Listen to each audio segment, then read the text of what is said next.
Bueno, es para la Sociedad Venezolana de Gastroenterología un verdadero honor presentar este webinar de microbiota intestinal, un tema cada vez más interesante, con motivo del Día Mundial de la Salud Digestiva.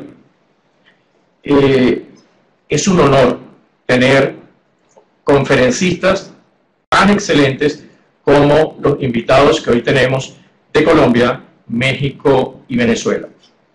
La primera conferencia, su título, Microbiota intestinal, ¿qué debemos saber de ella?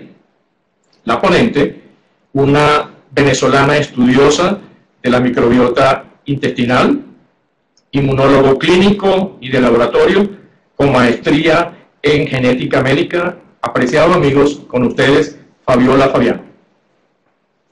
Adelante, Fabiola. Gracias, doctor. Buenas tardes. ¿Nos escuchan desde Venezuela, desde otros países? Baje un poco el volumen, por favor. Vamos a bajarlo un poco.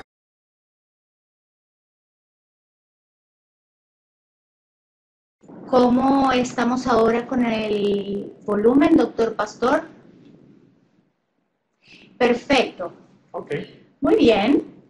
Quiero agradecerles a todos los que nos están escuchando y bueno, a la Sociedad Venezolana de Gastro.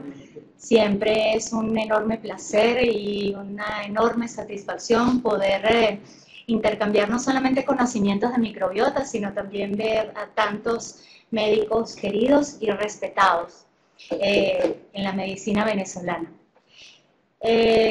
Bueno, vamos a, permítame un segundo, vamos a ver aquí. De niña me decían, Fabiola, lávate las manos. Cuando vayas al baño, lávate las manos. Cuando termines de comer, debes lavarte las manos. Y la verdad es que siempre pensábamos que los microorganismos eran los enemigos en la historia de la salud, sobre todo en las sociedades civilizadas, en estas sociedades donde tiene que haber un decoro y una limpieza. De manera tal de que los microorganismos siempre se creyeron como los malos de la partida. Posteriormente, hemos comenzado a comprender que quizás no son tan malos y que sorprendentemente hay bacterias que pueden ser buenas para nosotros. De manera tal que a lo mejor, Fabiola, sí, de adulto aún se tiene que lavar las manos, pero también comprende y honra a las bacterias que están en su cuerpo. Esas bacterias antiguamente se llamaban en un conjunto denominado flora intestinal. Flora intestinal, ya que su crecimiento semejaba o se parecía a las flores que crecían cerca de los edificios o de las casas. Pero la verdad es que cuando hemos estudiado taxonómicamente las bacterias, nos damos cuenta de que no pertenecen al reino de la flora. De manera tal que el término flora bacteriana es incorrecto en estos momentos y está completamente en desuso. El término correcto es el de la microbiota, agrupando el conjunto de microorganismos de un determinado ecosistema. Dentro de estos ecosistemas, el más rico y el más regulador para el cuerpo lo representa aquel conjunto de microorganismos que se encuentran en el intestino. De allí que deriva el nombre de microbiota intestinal. Hasta hace unos años, estas bacterias las veíamos en el microscopio y prácticamente eran todas iguales. No entendíamos muy bien cuál era la diferencia entre una y otra. Así que, ¿cómo podemos entender el comportamiento y cuándo se comienza a comprender la diversidad, la biodiversidad de esta microbiota? Con el advenimiento de la genética. Hace unos 20 años, todos nosotros, aún no hay presentación, se congeló, me están diciendo por aquí. A ver, se escucha entrecortado. Se escucha entrecortado, se congeló la presentación. La veo bien. ¿Ahora se ve bien? Mala señal. Sí, bien por aquí. ¿Me escuchan bien? Vamos a tratar de hablar de manera lenta y clara. Adelante. Gracias, Adriana. Con el advenimiento del proyecto Genoma Humano se abre un mundo de posibilidades. Y allí comenzamos a comprender que los seres humanos estamos constituidos por 26.000 genes. ¡Wow! 26.000 genes. Nos creíamos inmensos ante la naturaleza. Y pensábamos que con 26.000 genes íbamos a llegar a comprender la naturaleza de gran cantidad de enfermedades, multigénicas y multifactoriales. Después que se estudió el proyecto Genoma Humano, se abre un mundo de posibilidades al estudio de las plantas y de las bacterias, de la microbiota. Y nos dimos cuenta que en la microbiota intestinal había 100.000 genes. 100.000 genes que dan origen a 100 trillones de bacterias. Entre 7 y 36.000 especies conocidas, entre cepas y otras. De manera tal que somos un mundo minúsculo ante los microorganismos. Y realmente ellos ocupan el 95% de nuestro cuerpo. La mayoría se concentra a nivel intestinal. De allí que la microbiota intestinal sea el objeto de la presente conferencia y de la presente disertación. También tenemos otras microbiotas, a nivel pulmonar, a nivel del tracto vaginal, pero el enorme universo que da lugar a un supraórgano se encuentra en el intestino. La microbiota cumple una gran cantidad de funciones para nuestro cuerpo, que a medida que hemos ido avanzando en el estudio de la genética, lo hemos ido descubriendo.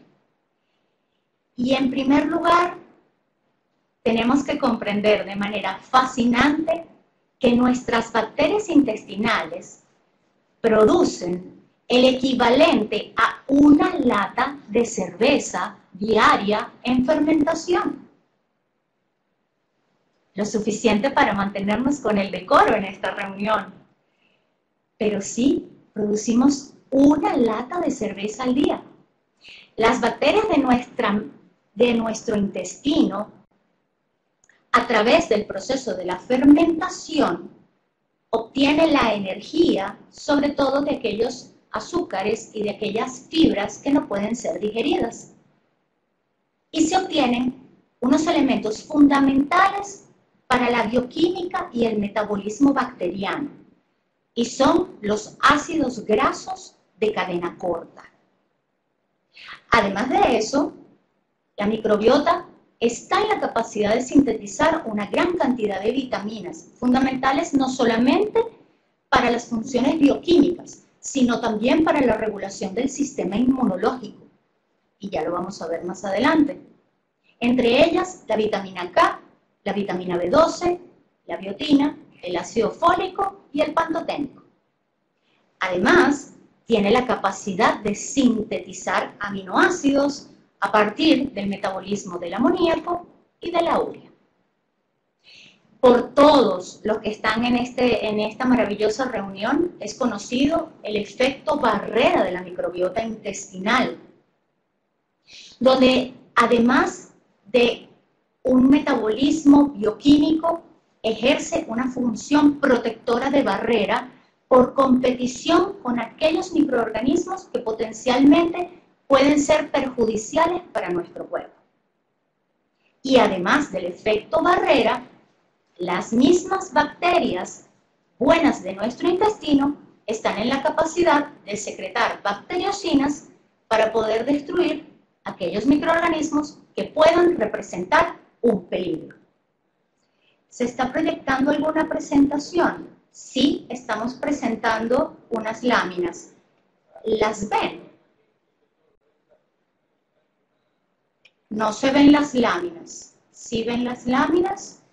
Joana, nos escribes desde Venezuela. Sí se ven las láminas. Muy bien.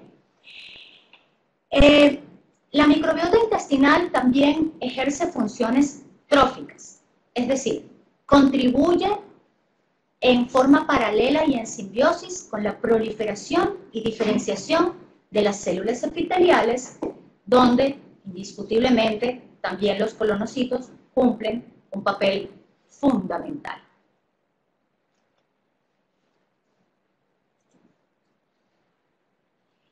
En los próximos minutos veremos de manera fascinante cómo la microbiota intestinal regula el desarrollo del sistema inmunológico y cómo el sistema inmunológico regula la presencia de estos microorganismos. Muchos de ustedes se preguntarán por qué nos centramos más en las bacterias y no en otros microorganismos. La verdad es que la microbiota está constituida también por parásitos, hongos y protozoos o protozoarios. Pero las bacterias llevan el liderazgo y la batuta en la constitución, si se quiere, de este supraórgano. La llegada de las bacterias a nuestra vida no se hace de manera desordenada, todo lo contrario. El proceso de colonización intestinal tiene un orden de aparición, de colonización, que a su vez ayuda a que otras bacterias buenas lleguen a repoblar ese intestino. La colonización intestinal de manera ordenada comienza desde el momento del nacimiento. Muchas teorías han sido discutidas acerca de la esterilidad del útero y la poca concentración de microorganismos durante el embarazo. Pero podemos decir de alguna manera que nosotros nacemos con una concentración bacteriana, si se quiere, muy disminuida. Y el primer contacto llega ante la vida cuando pasamos por el canal de parto. No en vano, muchos hospitales de sociedades desarrolladas invitan a las pacientes al parto natural y en caso de que por cualquier razón tengan que tener una cesárea, les acercan al rostro del bebé hisopados vaginales de la madre.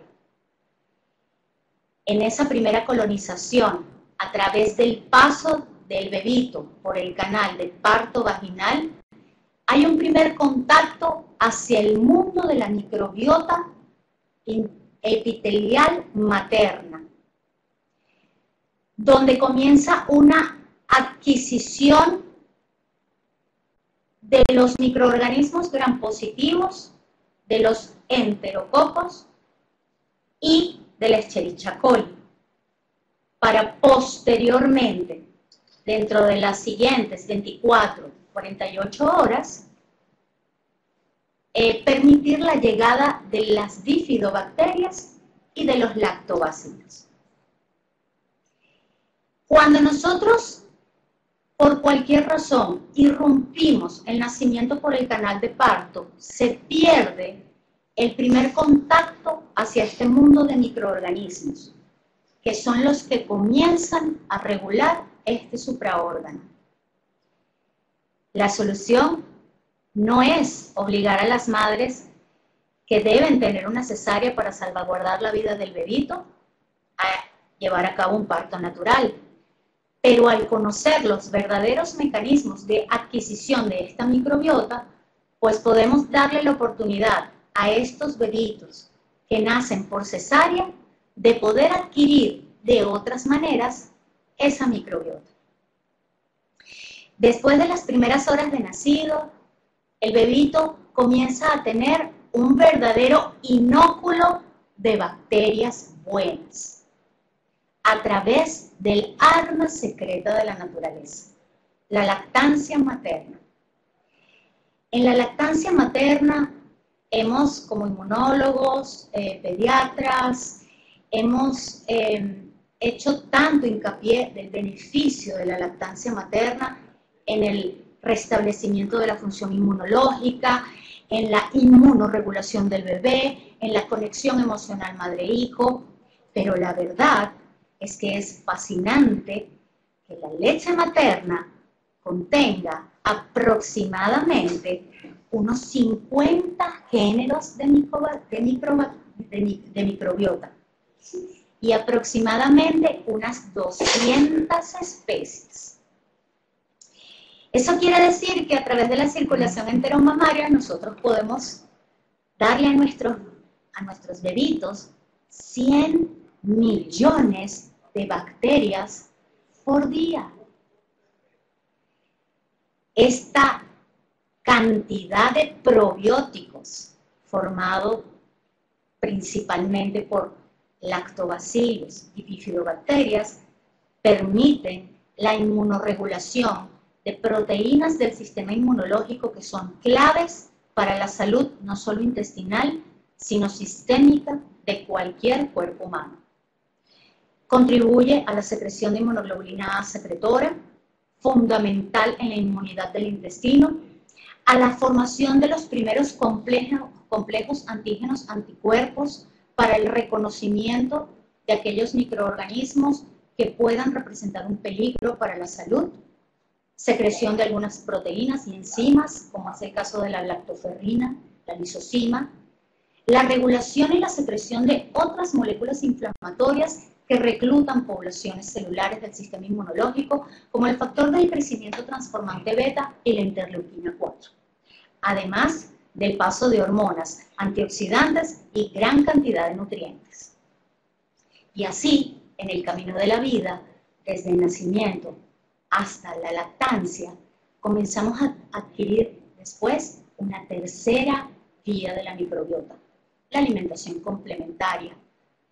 Eso permite que a medida que un bebito, cualquiera de ustedes cuando éramos pequeños, cualquier bebé que esté en este momento y cualquier adulto en un futuro cercano, tenga una biodiversidad.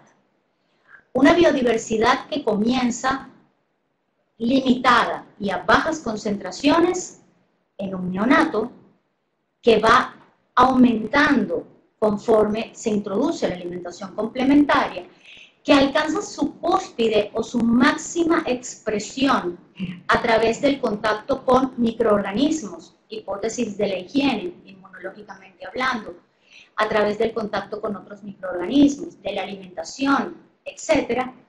Y luego un deceso en la biodiversidad en la vejez.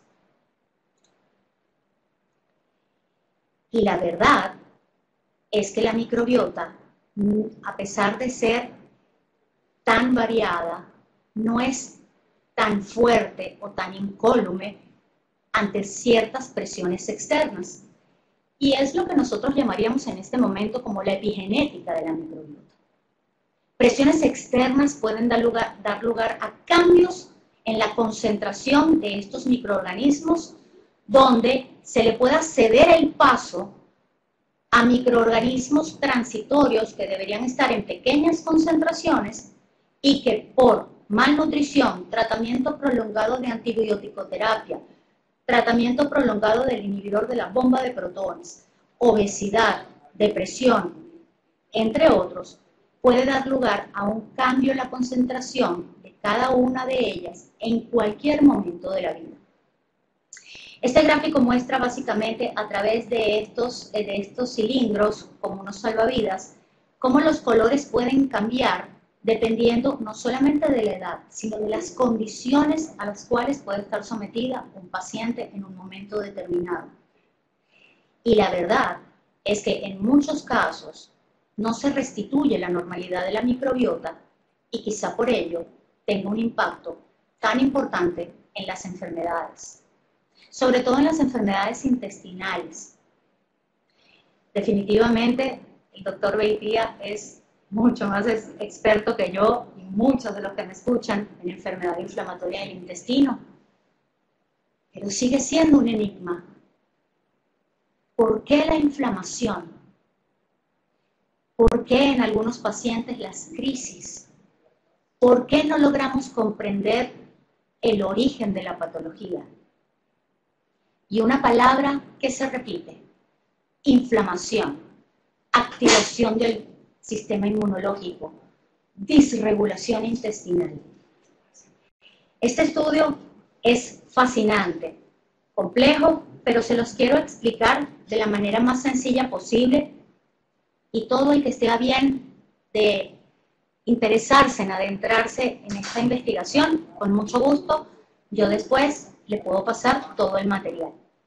Este es un estudio que hacen en Irlanda, donde toman a 80 pacientes con colitis ulcerosa, 50 pacientes con Crohn's disease y 31 individuos aparentemente sanos, que son aquellos que se utilizan como controles, con inflamación activa o no.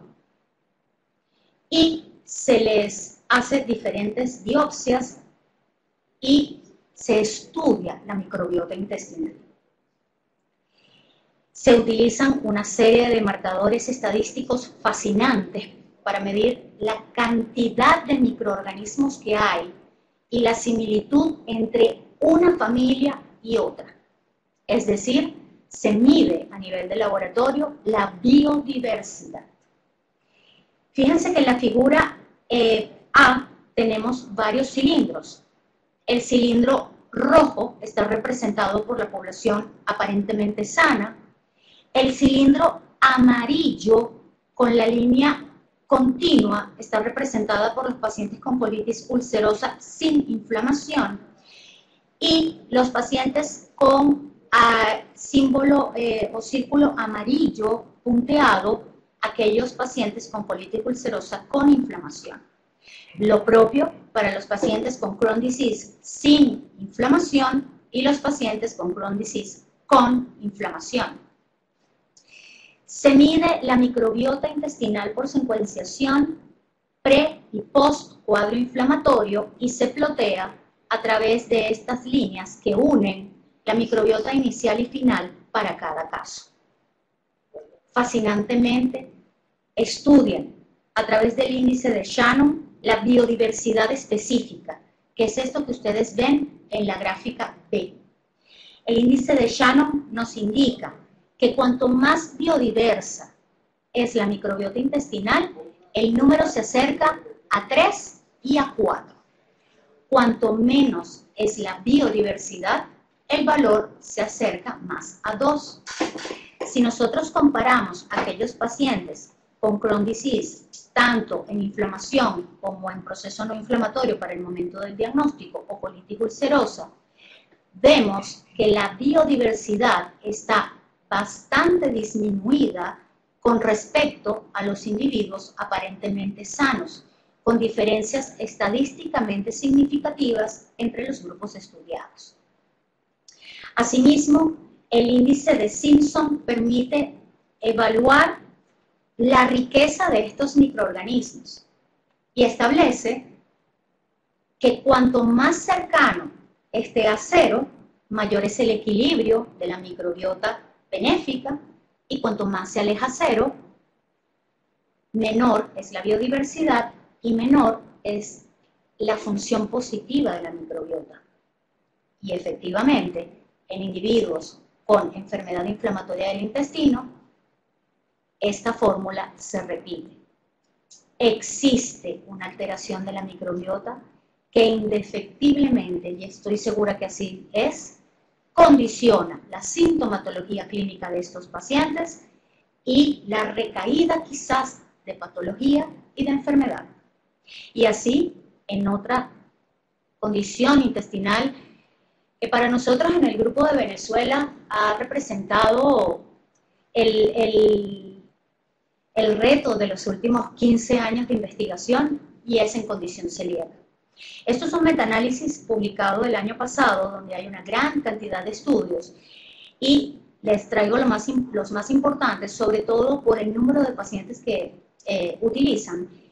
Y en ellos, en esta lámina no están reflejados todos, pero sí se repite la conclusión del incremento de las bacterias gram negativas en pacientes con enfermedad y la afectación de lactobacillus y bifidobacterias, reportados sobre todo por el grupo de Nadal y colaboradores en el 2007, en niños en España, repiten y reproducen el estudio con otro grupo de pacientes en el año 2009, también en niños, y en Italia y en otros países se repite fascinantemente la alteración de la microbiota intestinal.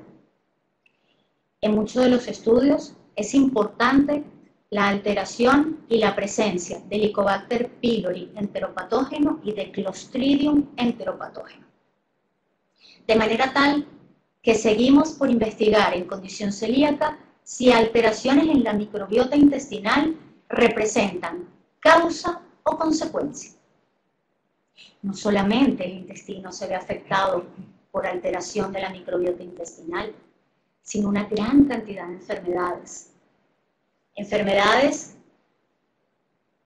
que muchas veces son sistémicas, multigénicas y multifactoriales.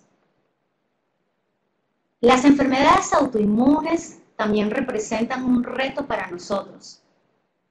Asociaciones de la microbiota intestinal y de alteraciones en estas poblaciones que da lugar a esta disbiosis, a este discrecimiento, están presentes en artritis reumatoide, lupus eritematoso sistémico, esclerosis múltiple y síndrome de Sjögren. Muy clara ha sido la participación de microbiota intestinal en nuestros estudios preliminares en una gran cantidad de pacientes, aproximadamente unos 1000, en dermatitis atópica, asma bronquial y reacción adversa a los alimentos. No menos importante, la asociación en cáncer colorectal, enfermedad pulmonar obstructiva crónica, fibrosis pulmonar, trastornos del espectro autista y patologías que siempre se asocian a la red neurosensorial, entre ellas Alzheimer, Parkinson y depresión. Este estudio de los ratones es el que quizás representa el inicio del entendimiento de lo que significa la microbiota intestinal. A unos ratoncitos delgados con un metabolismo relativamente óptimo se le administra edulcorantes y se dan cuenta los investigadores que el ratoncito comienza a ser obeso. De manera tal que uno se preguntaría, ¿es la microbiota el que genera obesidad en el ratoncito o es el cambio del metabolismo por el exceso del edulcorante?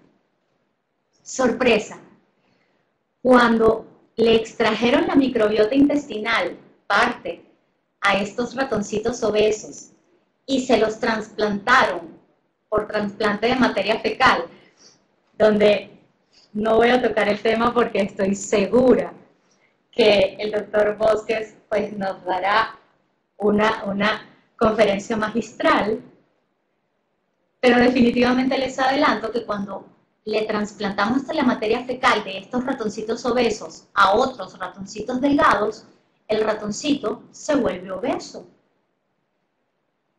Entonces, pudiéramos pensar que la primera causa de enfermedades cardiometabólicas como la obesidad sea una enfermedad bacteriana. Y definitivamente hay un mundo todavía por estudiar. Hoy en día se sabe que aquellos individuos con un peso adecuado tienen mayor concentración de bacteroidetes en comparación con la concentración de firmicutes, y que esto es lo que genera en gran medida la normalización de los niveles de glicemia, la secreción adecuada de los niveles de insulina y la poca captación de grasas a nivel del tejido periférico.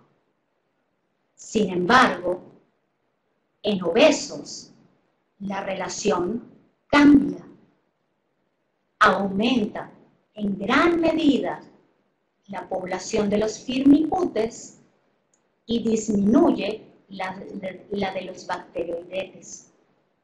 De manera tal que esta fórmula se está utilizando para medir el grado de obesidad en los pacientes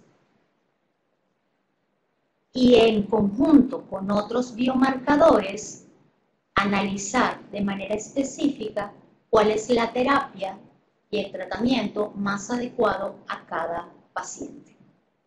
Me indican que está entrecortado por aquí.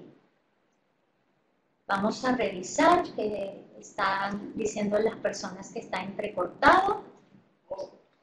¿Me escuchan por aquí?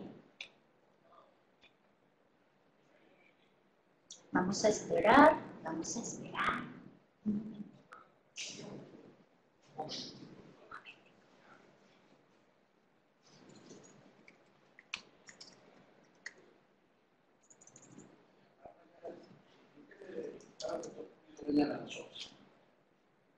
Para hablar. Se oye entrecortado, dice. ¿Sigo? Bien. Muy bien, se oye perfecto. Entonces, de esta manera, la microbiota intestinal participa de manera activa en el origen de una gran cantidad de enfermedades sistémicas. Gracias, doctor Orlando. En enfermedad inflamatoria intestinal está clara la disminución de la diversidad en el lumen intestinal, el aumento de las enterobacterias y el aumento del Faecalibacterium prausnitzii, que genera básicamente el inicio del cuadro gastrointestinal inflamatorio. La disminución de ácidos grasos de cadena corta trae como consecuencia la disminución de células T reguladoras y la reducción de la activación del conjunto de moléculas intracelulares como el inflammasoma, que genera un comportamiento básico en la inmunidad innata, con la consecuente disminución de la interleuquina 18 o del factor inductor del interferón gamma. En el síndrome metabólico, ya lo habíamos hablado, está muy clara la diferenciación. Existe un aumento de los firmicutes, una disminución de los bacteroidetes, lo cual genera un aumento de la permeabilidad intestinal y un incremento por parte de los firmicutes de los receptores tipo TOL, de la activación de receptores tipo TOL, con la consecuente bomba de respuesta de la inmunidad innata. A su vez, esta alteración de la fórmula trae como consecuencia un incremento de las grasas a nivel de los adipocitos. Si tenemos inflamación e incremento de grasas, definitivamente tenemos una inflamación sistémica que se traduce, entre otros cuadros, en incremento de la glicemia, intolerancia a la insulina y obesidad. En el proceso alérgico, tanto reacción adversa a los alimentos, dermatitis atópica, inclusive rinitis alérgica y asma bronquial, existe una disminución de las especies relacionadas, también con una disminución de los ácidos grasos de cadena corta, que por una parte comprometen la línea de la respuesta reguladora, que es la que controla el proceso de hipersensibilidad, y por otro lado incrementa la producción de inmunoglobulina E por parte de los linfocitos B. Y en enfermedades infecciosas, quizás es más que lógico. Existe una disminución de aquellos microorganismos que compiten con los patógenos, se abre el espacio para que ellos puedan generar infección, a su vez requiere tratamiento con antibiótico-terapia, compromiso de las líneas inmunitarias, activación del proceso inflamatorio y una infección que puede ser realmente descontrolada. Si recuerdan los ratones, no solamente aquellos con una microbiota sana eran delgados, y no solo aquellos con una microbiota alterada eran obesos. Los ratones, de acuerdo a su concentración de microbiota, se comportan diferente en el humor, el comportamiento e inclusive en los niveles de agresión. Quiere decir que la microbiota regula nuestras emociones, nuestro pensamiento e inclusive nuestro estado anímico. Y así se abre este mundo del eje intestino-cerebro, aquel mundo donde los ratoncitos que estaban sometidos a dietas altas en probióticos, altas en microorganismos buenos, comenzaban a interrelacionarse en su jaula de manera perfecta. Y así, hoy en día, se sabe que el cerebro es controlado en parte por este mundo y este mundo controla también al cerebro. No escucha nada por aquí, Belinda. ¿El resto me escucha, por favor? Vamos a ver si alguien me escucha algo por aquí. Sí, ahora perfecto, muy bien. Bien. De esta manera tenemos entonces una fascinante red donde hay una conjunción de factores tanto de la microbiota como del sistema inmunológico, como del comportamiento y la red del sistema nervioso central. En primer lugar, la microbiota es capaz de controlar la secreción de neurotransmisores y efectivamente nuestro intestino genera neurotransmisores. Hoy en día está claramente protocolizado la producción de serotonina, GABA, dopamina, norepinefrina, glutamato y acetilcolina por parte de bacterias buenas del intestino, que a su vez controlan la señalización por el nervio vago y pueden lograr controlar de manera positiva el comportamiento del sistema nervioso entérico.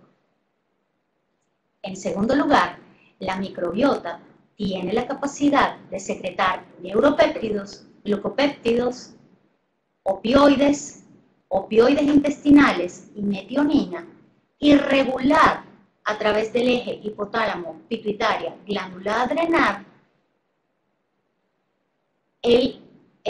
algunos mecanismos cerebrales. Pero más importante aún es el control del sistema inmunológico.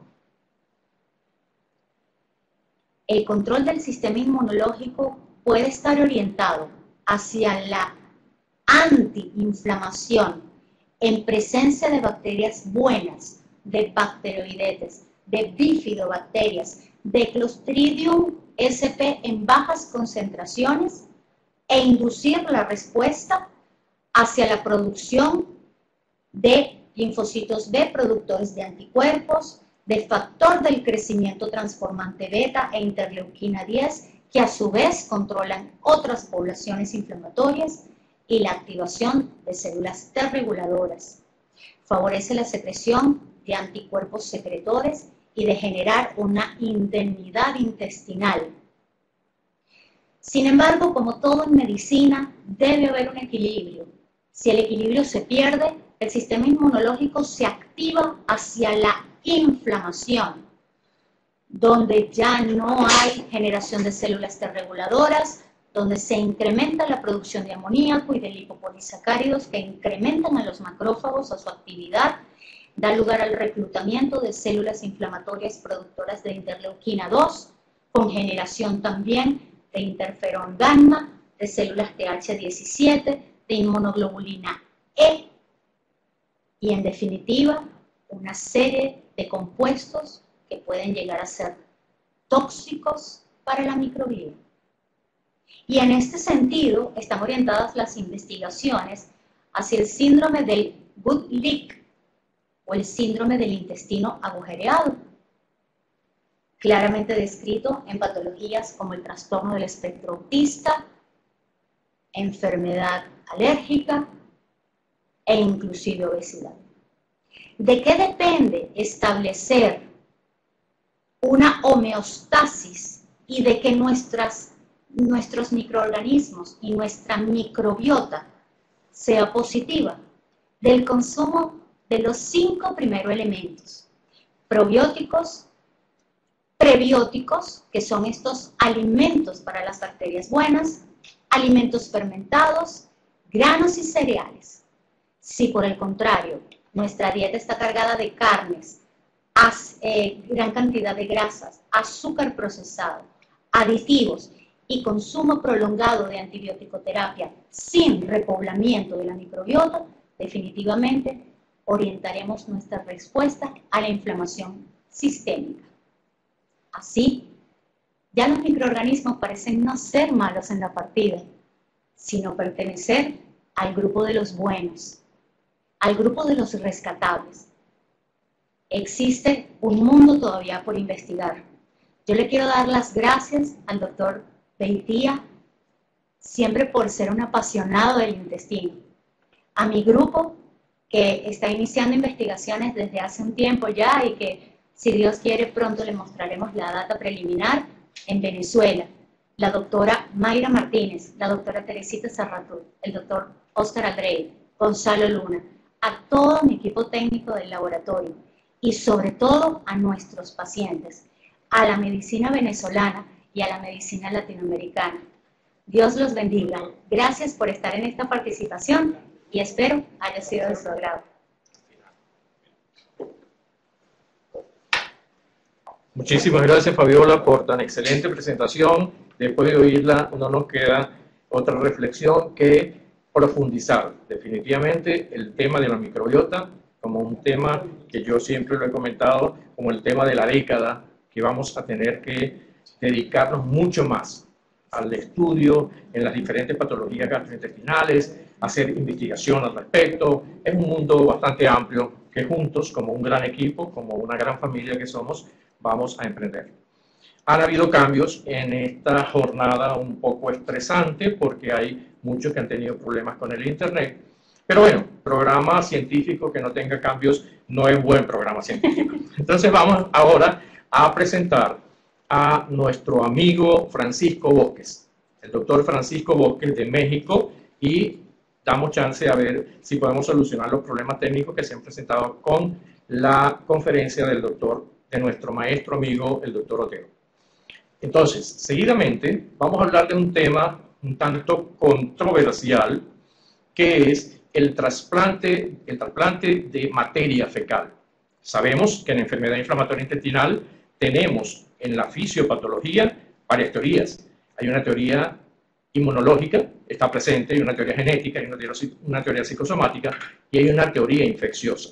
Y es el tema que el doctor Francisco Bosques nos va a explicar ahora para saber qué tan cierto y qué tanto valor tiene esa teoría infecciosa en la enfermedad inflamatoria intestinal y cuál es el valor real de ese trasplante de materia fecal que él, como estudioso de la materia, tanto defiende.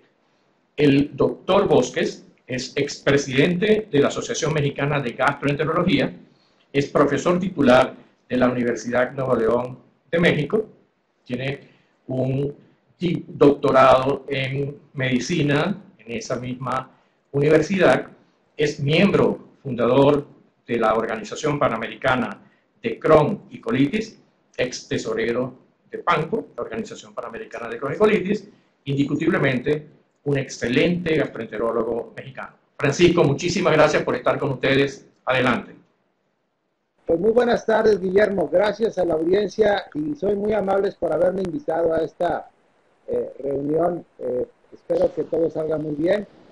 Mi tema, Guillermo, como lo asignaste, es teoría infecciosa de la enfermedad inflamatoria. ¿Cuándo está indicado el trasplante de la materia fecal? Pues miren ustedes, ya en la charla previa se habló del concepto del microbioma humano. Es un tema que a la audiencia no médica le ha generado mucho interés. Vean ustedes en las revistas como el New York Times, el Economista, el New Yorker, cómo se menciona que dentro del cuerpo de un individuo, de nosotros como seres humanos, hay una cantidad abrumadora de bacterias. Yo no voy a repetir lo que tan elegantemente comentó mi conferencista precedente. Solamente les llamo la atención. propósito de la cantidad tan inmensa de bacterias que tenemos nosotros a nivel del intestino, particularmente en el intestino grueso. Contrasten ustedes en el estómago una relación de 1 por 10 a la 2, compárenlo con el colon con una relación de 1 por 10 a la 12. Una cantidad o una diferencia verdaderamente muy grande. Ahora, cuando el investigador analiza cuál es la cantidad de bacterias que tenemos en los diferentes segmentos, vean ustedes en la imagen del cuerpo humano a la izquierda, y dependiendo del género, por supuesto, el tipo de bacterias que existen, vean ustedes en la derecha y comparen particularmente con el tema que el doctor Beitia y un servidor hemos estado cultivando, es la enfermedad inflamatoria intestinal. El paciente tiene una proporción menor de bacterias que deberían existir normalmente. Hago referencia a los bacteroidetes y también en color lila los firmicutes. El paciente con enfermedad inflamatoria tiene una reducción en estas bacterias que consideramos benéficas y aparece una cantidad interesante de actinobacterias y también vemos una cantidad interesante de fusobacterias y de otros proteobacterias. Esa circunstancia es lo que los expertos llaman disbiosis. Miren, la enfermedad inflamatoria intestinal es finalmente la consecuencia de un desorden en la tolerancia inmune. Ustedes y yo al momento del nacimiento, al pasar por el canal del parto, deglutimos y empezamos a colonizar nuestro tubo intestinal. Ese proceso de tolerancia se pierde y tenemos entonces que existe una inflamación intestinal que daña la mucosa en una persona que está genéticamente predispuesta. Esta relación de equilibrio que llamamos técnicamente simbiosis es lo que posee funciones peculiares, únicas e importantes y mantienen un fino equilibrio entre los mecanismos de coexistencia entre nosotros como seres humanos, como parte de los mamíferos. Vean esta diapositiva que retrata los elementos fundamentales de esta, digamos, barrera que impide que las bacterias nos invadan. Hay una producción natural de moco, hay factores que están aquí presentes que ayudan a la regeneración del epitelio, que se llaman aquí factor Trefoil Intestinal Factor, la unión entre células, las bacterias mismas y el ser humano produce lo que se llama defensinas, proteínas que limitan particularmente el ingreso de bacterias. Hay una regeneración y una capa de moco que tiene un alto contenido de inmunoglobulina de tipo A secretora. Cuando el ser humano se pone en contacto con las bacterias, hay un grupo de células especializadas, sobre todo en el intestino delgado y particularmente en el colon, que le llaman célula M, señalada en la diapositiva como M, microfold, dicen ellos en inglés, se refiere a muchos pliegues. Los elementos del intestino penetran estas células en las placas de Peyer, se unen a una célula indiferenciada que se llama T-naive, TH0, y dependiendo de la tolerancia o intolerancia, las células que normalmente se generan son las TH3 y las TR1. Producen citocinas. Y hay buenas citocinas, como el factor TGF-beta o la interleucina 10, hablamos de lo que la diapositiva señala como tolerancia. El problema ocurre cuando tenemos nosotros lo que se llama disbiosis. Ya veíamos que hay una relación anómala de bacterias en el paciente que padece enfermedad inflamatoria. También se genera un proceso de inflamación, ciertas bacterias y algunos patógenos anormales. El individuo hospedero tiene una genómica que heredó y con la cual tiene que aprender a convivir y contener a la microbiota. El papel de la microbiota en formas experimentales, como mostraré más adelante, que nos permiten entender qué está pasando cuando tenemos una situación como esta. Lo que nos importa a los clínicos y cómo tratar esta disbiosis. ¿Qué tal si le doy una sustancia preformada que es una bacteria que selecciono de manera peculiar, un probiótico? Lo combino con los carbohidratos y los elementos que lo hacen nutrir como los simbióticos, o como bien propone el doctor Beitia, hablemos de trasplante de materia fecal. Entonces voy a obviar esta diapositiva que lo repito un poco. Y el problema al que nos enfrentamos hoy en la investigación clínica de la microbiota es ¿de qué estamos hablando?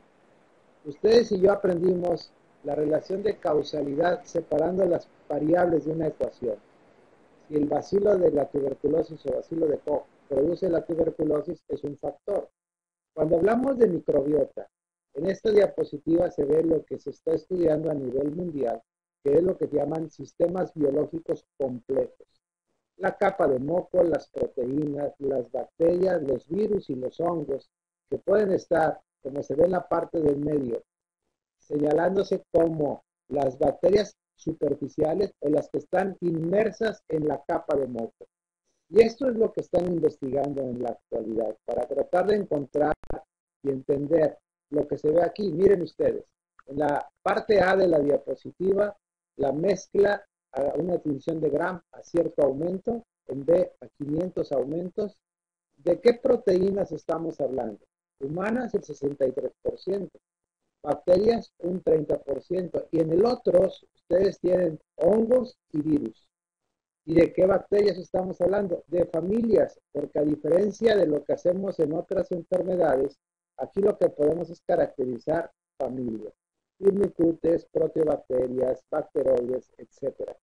Entonces, el estudio de la microbiota para poder disecar el proceso de naturaleza de enfermedad y salud va a requerir tecnología muy elaborada y va a requerir modelos matemáticos muy complicados y es lo que llaman los expertos sistemas biológicos.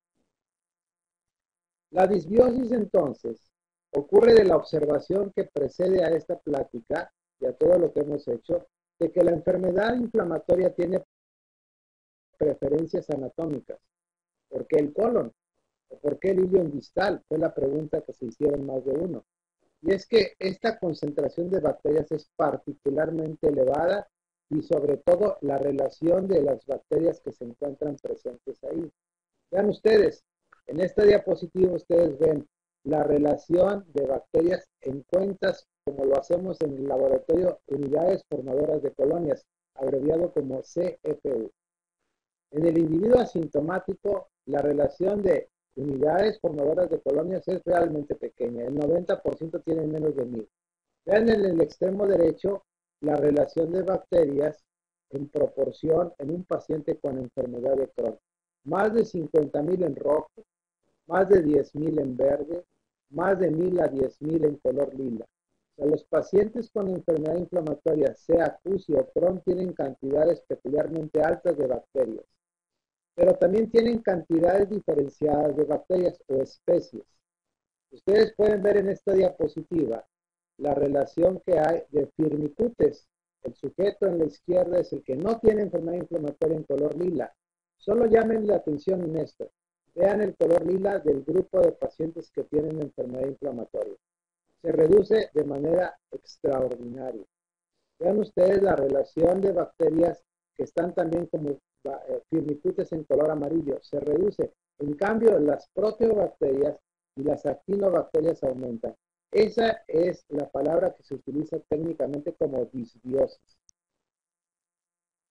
A nivel de investigación básica, se ha observado que en el momento que un paciente se opera por enfermedad de Crohn, tiene una cantidad peculiarmente baja de este tipo de probióticos, Helicobacterium prausnitzii. Al momento de la cirugía y en el seguimiento, los comportamientos son diferenciados. En color blanco, los que no tienen recurrencia endoscópica, en color negro, los que tienen recurrencia endoscópica. Y la diferencia es significativa. En otras palabras, hay muy poco Helicobacterium prausnitzii en los enfermos que tienen recurrencia endoscópica. Entonces, la bacteria puede estar implicada y se generan preguntas como Guillermo propuso en el título. ¿Hay un agente infeccioso de la enfermedad? Esta es una gráfica de hace algunos años donde se empieza a observar un aumento en la frecuencia de Mycobacterium avium para tuberculosis en rebaños. Corresponde en tiempo a la aparición de la descripción original por el doctor Guril Crohn en los 20. Y a partir de entonces, el número de personas o de especies, en este caso rebaños, que tienen esta micobacteria aumentó. Hubo investigaciones que hicieron la especulación de que podía ser una enfermedad infecciosa, que hoy ya no lo consideramos como una teoría válida.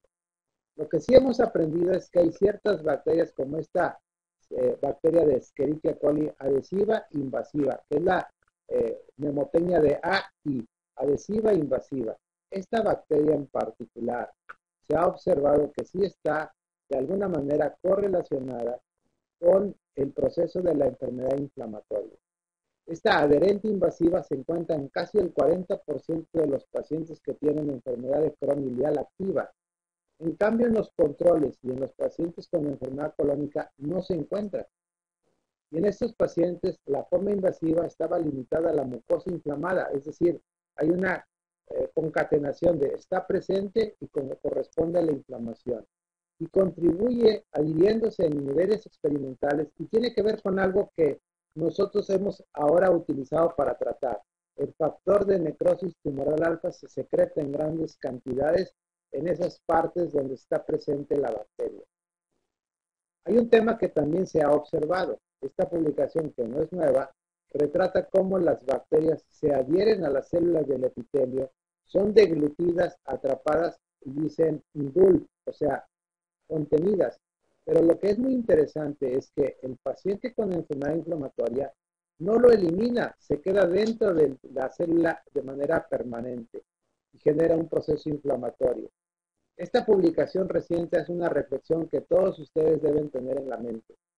¿Es la disbiosis la causa de la enfermedad o es la consecuencia del proceso inflamatorio, la ruptura de las uniones celulares que se observan en los pacientes que tienen, por supuesto, una lesión ulcerada como el Crohn y la colitis ulcerativa?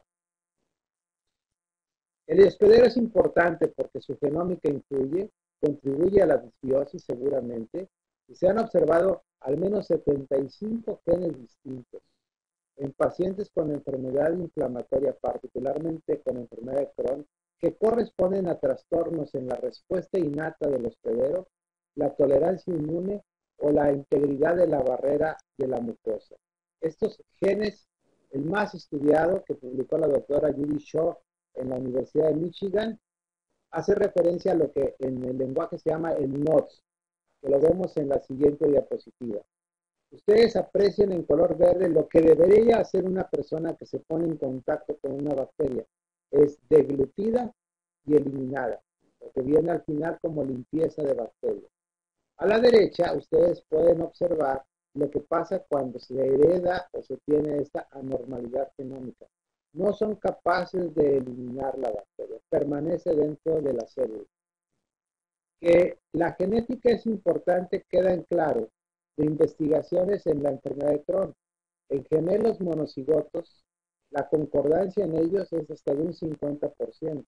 En colitis no es tan importante este factor. Sin embargo, esa diferencia de 50% que teniendo genómica no tienen la enfermedad, habla de un factor ambiental. Es la concurrencia de la desafortunada coincidencia de alguien genéticamente predispuesto en un ambiente particularmente de susceptibilidad.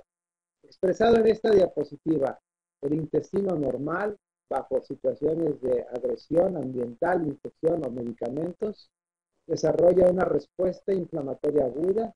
Esta respuesta en el sujeto tolerante lleva a la curación completa y en el sujeto genéticamente susceptible persiste y se perpetúa, y esa es la cruz que cargan los pacientes con enfermedad inflamatoria.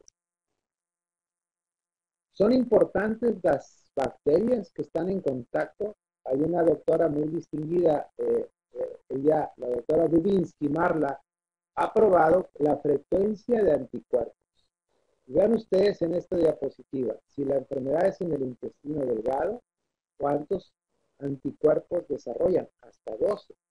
Pero los pacientes que tienen una enfermedad que se llama fibroestenosante, que requieren cirugía, entre más anticuerpos tienen en color negro con respecto al color blanco, es más frecuente que tengan complicaciones o penetración, cosa que no se observa en el lado derecho cuando ven la gráfica de la colitis ulcerativa. O sea, esta relación del número de bacterias y la respuesta mediada por anticuerpos en el hospedero con Crohn es peculiar y correlaciona con la severidad de la enfermedad. Entonces, la microbiota es importante, pues sí, a nivel experimental hay papeles que demuestran que las bacterias en ausencia de colitis, en modelos de rata genéticamente susceptibles, mientras no esté la bacteria, no hay colitis. Entonces, se puede trabajar a través de las bacterias y los rasgos de los tolerogenéticos. Miren ustedes, este es un trabajo no nuevo. El doctor Geert Dans en Ámsterdam demostró algo peculiar. En la parte superior izquierda ven a una persona a la que le resecan el intestino y hacen una anastomosis primaria. La recurrencia se observó en el 85%. ¿Qué pasa si a ese paciente le ponen una ileostomía? La anastomosis se construye, pero no hay recurrencia. Cuando desbaratan la ileostomía, la recurrencia ocurre en menos de un mes. Y en el experimento que hizo el doctor Dance es que tomó el material que estaba presente en la ileostomía y lo administró al remanente colónico. Y la inflamación ocurrió en una semana. Y les cuento una anécdota. Hace años me tocó atender a un caballero con una pancolitis ulcerativa que tenía manejo médico poco habitual. Le habían hecho una ileostomía en vez de la proctocolectomía. Entonces regresa a la oficina y me pide que lo conectemos. En el momento que lo conectamos, el paciente se me estaba muriendo de la respuesta inflamatoria. Aquella mucosa que vi en la endoscopía prácticamente sana antes de la anastomosis desarrolló una respuesta inflamatoria impresionante, tal como se ve en el estudio del experimento del doctor Dance. La genómica en el laboratorio se puede manipular. Esta es una rata transgénica que expresa el haplotipo de HLA-27. Si ustedes toman bacterias fecales, vean en la derecha superior la respuesta con colitis agresiva. Si le ponen un Bacteroides vulgatus, la colitis es moderada. Si ponen un E. coli, no hay colitis. Y si ponen un lactobacillus, incluso lo protege. Entonces, ustedes y yo estamos observando que a nivel experimental sí importan las bacterias. Entonces, los clínicos hicimos algo práctico. Usamos probióticos. El tema de los probióticos es el escenario. En pacientes que tienen colitis ulcerativa, los probióticos bífidos fermentados, como se ve en este metaanálisis, vean cómo rebasa el cero, no hay diferencia. Se requiere una mezcla especial de probióticos como la que está contenida en el BCL número 3, un producto importado de Italia, donde sí se ve que ejerce un efecto protector.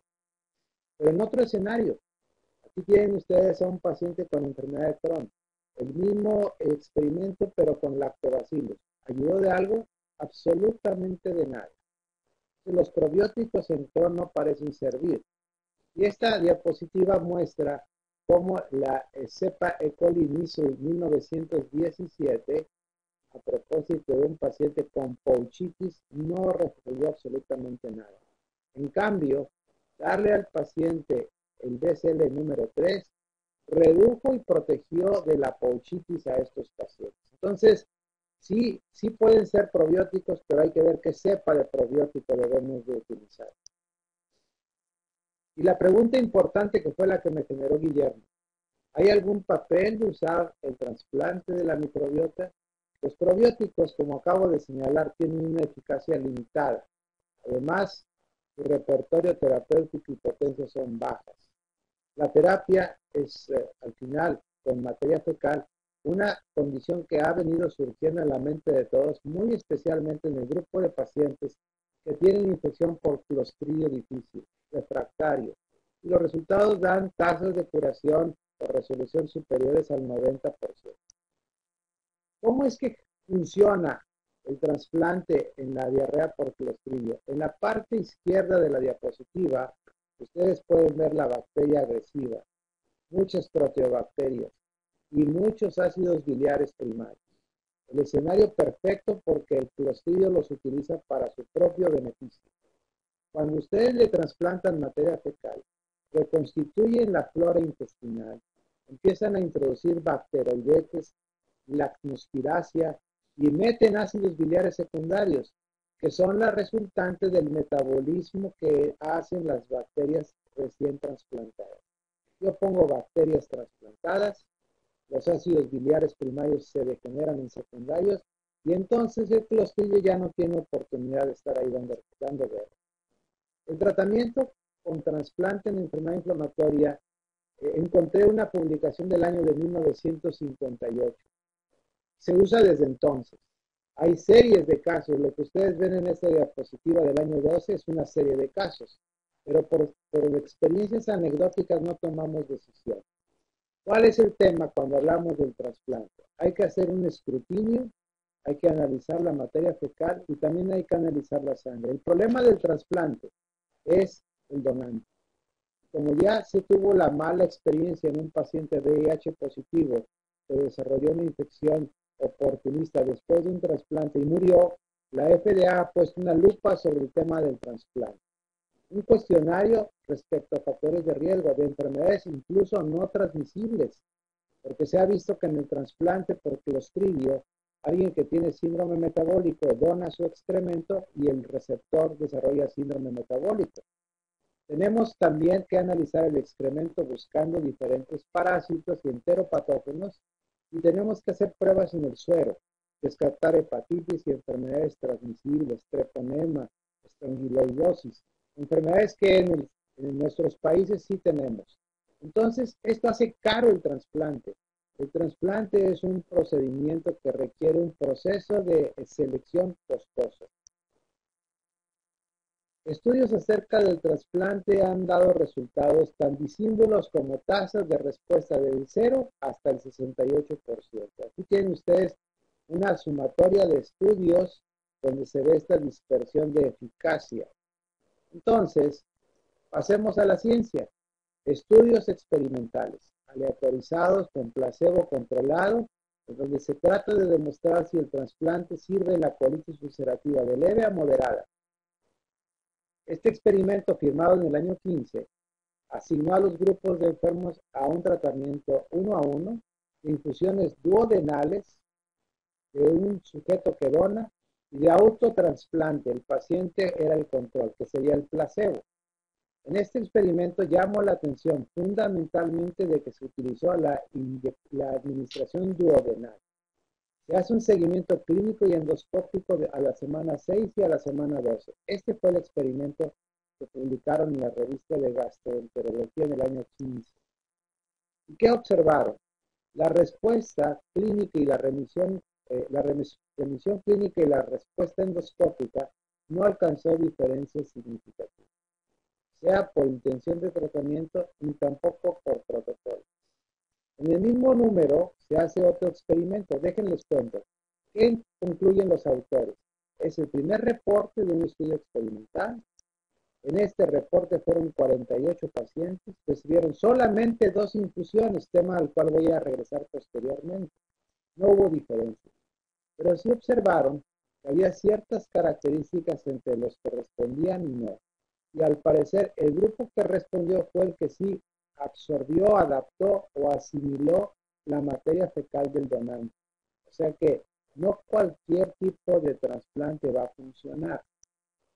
Y en el mismo número, en secuencia, el doctor Mohaidi publica un artículo de un estudio experimental, un modelo diferente, porque a estos pacientes se les administró el trasplante por vía de una rectosigmoidoscopía y aplicaron esto o un placebo durante 6 semanas, una sola vez a la semana. Y entonces fue un estudio cegado, se buscó los scores de actividad, se analizó la microbiota y el ensayo lo tuvieron que suspender porque no observaron que había diferencias entre los grupos de tratamiento. Pero hay un experimento que se dio en forma espontánea.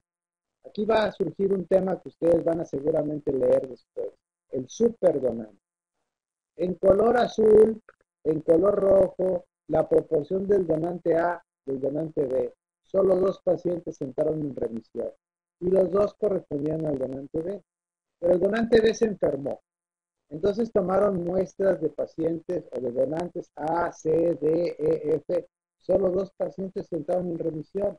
Se recuperó el donante y usaron nada más la mezcla del donante B y todos entraron en remisión. Por eso surgió el concepto del superdonante. Con él sí funcionó, con los demás no funcionó. Vean las imágenes, son espectaculares. Antes y después del trasplante, arriba, antes, abajo, después. mejoría endoscópica. Y la tasa de respuesta expresada porcentualmente fue de 24% de remisión clínica contra un 5% en el grupo placebo. Una diferencia estadísticamente significativa. La misma intención, pero con técnicas diferentes, da resultados contrastantes. Después de ese trabajo, en el año 17, este grupo de investigadores de Australia y de Nueva Zelanda hacen un trabajo diferente. Va a ser el número de administraciones y la vía. Administración colónica recurrente. Y ven ustedes el A y el B, y el C y el B. Hombre, nada más con ver la imagen de D es espectacular. Remisión libre de esteroides, una diferencia significativa, una tasa de reducción superior a 3 puntos por razón de momios, remisión libre de esteroides, diferencia significativa, remisión clínica libre de esteroides, diferencia significativa, respuesta endoscópica sin esteroides, una cifra también significativa. Resultados muy interesantes. Entonces, ¿qué pasa?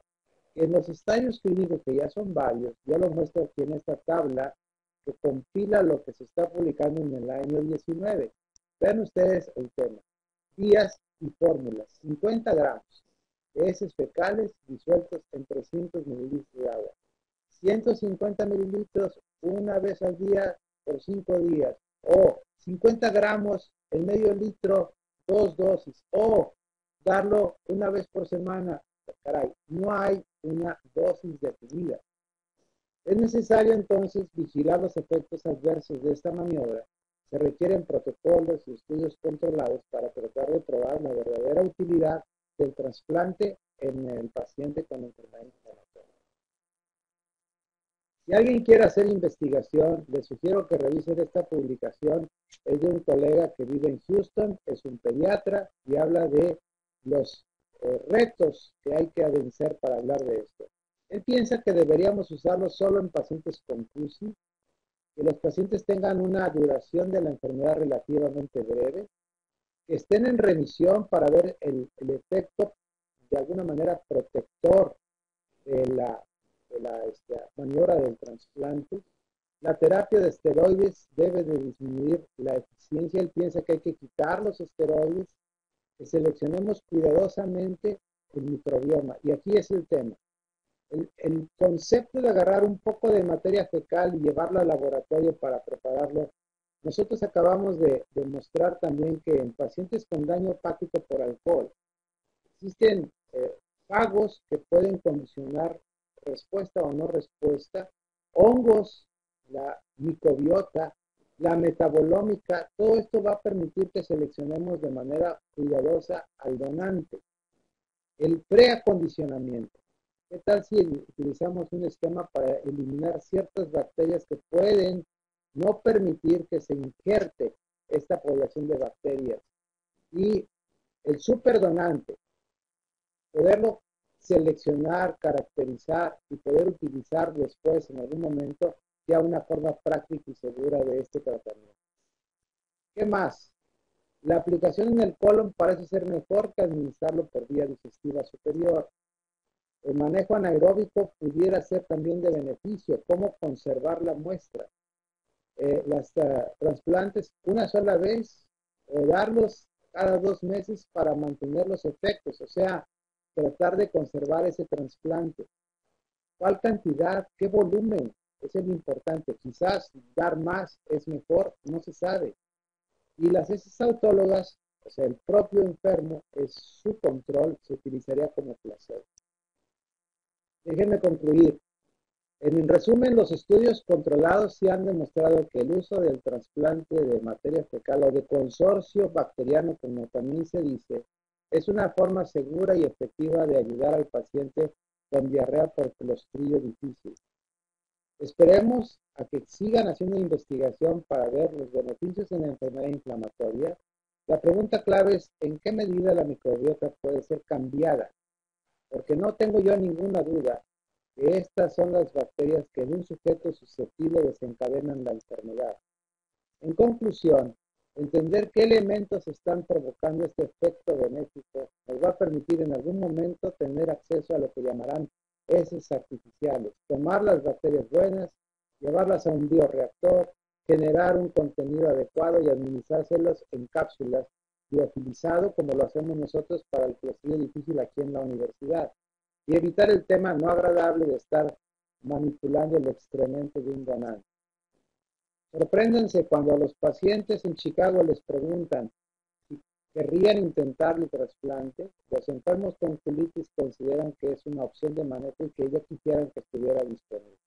Esta es mi última diapositiva. Disculpen si usé más del tiempo asignado. Guillermo, a tus órdenes.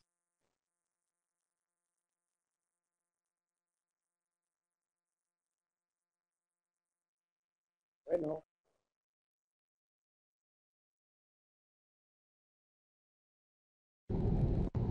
Francisco, excelente presentación, clara, mejor imposible. Nos has dejado unos conceptos bien importantes que nos ayudan a pensar mejor el tema con sus indicaciones claras, que como en el Clostridium tú lo manifiestas y es así. Las dudas que se mantienen en enfermedad inflamatoria intestinal, tenemos que seguir trabajando en esto para tener una respuesta definitiva. Muchísimas gracias. Vamos entonces, por favor, vayan haciendo las preguntas que tengan para el doctor Francisco Bosques y para nuestra amiga Fabiola Fabiano, que, como ustedes saben, trabaja en microbiota desde hace mucho tiempo y es mucho el trabajo que podemos hacer conjuntamente con ellos. En este momento vamos a intentar algo que no va a ser fácil, pero sí posible, y San Judas Tadeo nos va a ayudar, y es tratar de comunicarnos con el maestro de la gastroenterología colombiana, doctor William Otero. Queremos estar con él hablando sobre el tema. Vamos a ver si lo vamos a lograr. Traten ustedes de grabar el link que tiene el doctor Otero, que nos envió y que ustedes tienen ahí copiado en el chat. De todas formas, dada la relevancia del tema y que el compromiso de nosotros como Sociedad Venezolana de Gastroenterología es estudiar cada vez más todas estas enfermedades y todas estas cosas que necesitamos cultivar, cada vez más aprender, cada vez más aplicar, cada vez más por el bien de nuestros pacientes, porque como les decía al principio, esto es un tema que tenemos que profundizar y que estudiar en detalle. Vamos, como mañana tenemos el lanzamiento en nuestro canal YouTube nuevo de la Sociedad Venezolana de Gastroenterología, teníamos la información que les íbamos a agregar entre las conferencias varias que tenemos en el canal, el webinar de PANCO que hicimos el martes pasado, que fue una reunión bien interesante con temas también bien buenos y necesarios para todos nosotros. Pero entonces les prometemos que en vista de los inconvenientes que hemos presentado en el día de hoy, vamos a grabar las presentaciones, dos ya están grabadas, falta la del doctor Otero, que vamos a ver cómo nos sale el ensayo en este momento, pero mañana en el canal de YouTube les vamos a tener, vamos a hacer lo imposible para que podamos responderles mañana y tenerles este webinar también de microbiota intestinal, además de otras conferencias bien interesantes que estamos insertando dentro del canal. Pasamos entonces ahora al momento que todos esperamos, y es conectarnos con el doctor William Otero. En el nombre de Dios. Qué gustazo, profesor Beitía, escucharlo. No, es que no, yo estoy emocionado porque usted ha dicho muchas cosas interesantes y como ya quedamos un grupo en familia, pues ya podemos hablar con toda tranquilidad. Excelente. Y yo no lo había presentado a usted y llega el momento de hacer esa presentación. Y lo decía en un principio, que cuando uno tiene el compromiso inmenso de presentar a un maestro, pues se complica la situación, porque definitivamente eso es lo que usted representa para nosotros, además de gran amigo y excelente persona. He debido, pero por los inconvenientes que se presentaron, decir todas las cosas por las cuales nosotros nos sentimos orgullosos de William Otero. Leer el currículum es imposible porque ya sabemos lo extenso que es. Profesor titular de Medicina de la Universidad Nacional de Colombia, expresidente de la Asociación Colombiana de Gastroenterología, expresidente de la Asociación de Endoscopia, miembro honorario de la Sociedad Dominicana de Gastroenterología.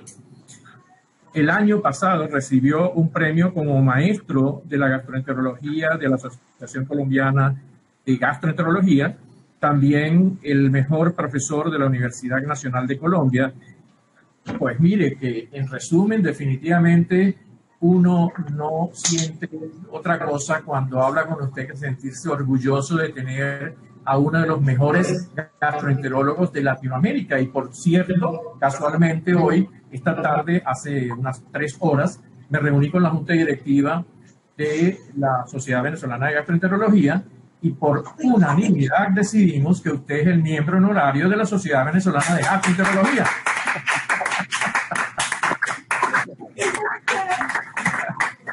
Qué orgullo tenerlo como gastroenterólogo en Latinoamérica, qué orgullo tenerlo como amigo. Y es un verdadero honor dictar esta conferencia por la invitación de la Sociedad Venezolana de Gastroenterología.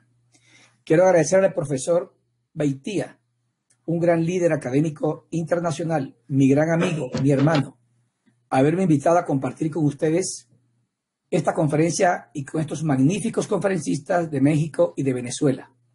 Doctor Beitia, querido amigo mío, queridos hermanos venezolanos, muchas gracias. Antibióticos intraluminales y microbiota es el tema que se me ha asignado esta tarde con ustedes. Escuchar a la doctora Fabiano es un placer. Al doctor Francisco Bosque de México es un placer. Queridos colegas, mil gracias por invitarme. El microbioma hoy día no es una moda, es un avance científico trascendental. Moda significa en estadística y en epidemiología lo que más se repite. Y en la vida cotidiana es un gusto, la costumbre. Y eso está permanentemente bueno durante un periodo de tiempo muy breve. Esa es la moda, porque después pasa de moda. El microbioma no es una moda, es un órgano complejo, absolutamente viejo, cuyas funciones cada día se conocen mejor. En gastroenterología, los microorganismos presentes en el tracto gastrointestinal son fundamentales para varias enfermedades que el médico ve de manera permanente. El microbioma en gastroenterología está claramente implicado en el síndrome de intestino irritable, en la encefalopatía hepática, diarrea del viajero, en la esteatosis hepática asociada a disfunción metabólica que antes se llamaba NAFLD y hoy se llama MAFLD con M, sobrecrecimiento bacteriano del intestino delgado, la enfermedad diverticular crónica sintomática no complicada. Y más recientemente hay una evidencia absolutamente sorprendente de que hay lesiones intestinales inducidas por la asociación de IBP y antiinflamatorios no esteroideos. La rifaximina I terapéuticamente va a jugar un papel muy importante y más recientemente se ha demostrado que la rifaximina, al actuar sobre el microbioma, puede evitar complicaciones de la cirrosis. Hay múltiples estudios a nivel mundial y de manera consistente que han demostrado, por ejemplo, que en el síndrome de intestino irritable está disminuido el Bifidobacterium y el Faecalibacterium y está aumentada las enterobacteriáceas, bacteroides y lactobacilos. Y también se ha encontrado que la obesidad, hay un aumento de firmicutes y estos aumentan de peso. Y estudios también hechos en materia fecal han demostrado que la gente con obesidad tiene más frecuentemente disminución de bacteroidetes.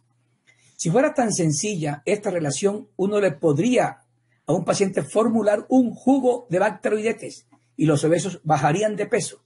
Sin embargo, quiero contarles que recientemente este paradigma se ha empezado a comprometer, porque aquí el grupo del profesor Marc Pimentel ha demostrado algo que, a mi modo de ver, va a cambiar muchísimo la interpretación del microbioma a nivel tracto gastrointestinal. Este estudio ha demostrado que en pacientes que han sido sometidos a una endoscopia digestiva alta y que no han tenido preparación para colonoscopia, porque la preparación para colonoscopia modifica el microbioma, la microbiota intestinal. Y ha encontrado que en las materias fecales que está aquí en verde, la concentración de microorganismos es totalmente distinta a la del duodeno. Y aquí se ve cómo el duodeno, yeyuno, parte más distal del intestino delgado, y las materias fecales no coinciden en la composición del microbioma.